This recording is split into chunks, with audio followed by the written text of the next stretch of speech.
আসসালামু আলাইকুম। Box agro farm and এচআরই থেকে সবাইকে ওয়েলকাম। তো আজকে আমাদের ইনকিউবেটর থেকে কিছু বাচ্চা বের হবে, তার জন্য আমরা বুডিং করব। তো আমরা কিভাবে বুডিং করব আপনারা দেখবেন এবং সাথেও থাকবেন। তো আমরা প্রথমে বুডিং করতে গেলে 3টা চিপস কাট লাগবে। 3টা চিপস কাট দিয়ে একটি বুডিং করতে হবে, কারণ 1000 বাচ্চার বুডিং করতে হলে কমপক্ষে 3টা চিপস কাট লাগে। তো আমরা বুডিং করে নিলাম 3টা চিপস কাট দিয়ে। তো বুডিংয়ের নিচে আমরা দিব প্রথমে সুসা, কারণ ধানের সুসা, কারণ আমরা কাঠের গুঁড়া দিয়ে করি। আজকে কাঠের গুঁড়া নাই, এর জন্য সাময়িক সময়ের জন্য আমরা ধানের সুসা দিয়ে বুডিং করব। তো সুসাগুলা দিয়ে মিল করে ভালোভাবে এখন বস্তা কাটবো, কারণ বস্তা দিয়ে আমরা এই সুসার উপরে অনেকে পেপার দেয়।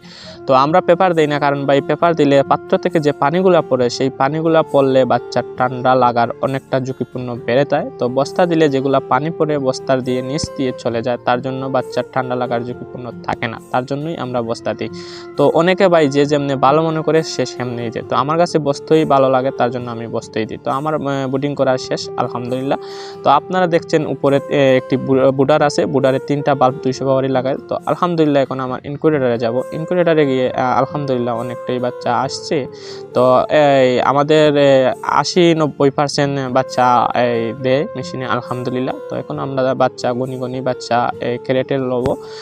বাচ্চাগুলা গনে এখন আমরা ক্যারেটে নিয়ে বুডিংয়ে দিয়ে দিব, কারণ আমার সাথে আছে আমার চাচাতো ভাই। তো আমার বড় ভাই আছেন, তিনিও আমার সাথে হেল্প করতেছেন। তো ওনারে ক্যামেরার সামনে আনি নেই, পরবর্তীতে যদি লাগে তাহলে ওনারে ক্যামেরার সামনে আনবো।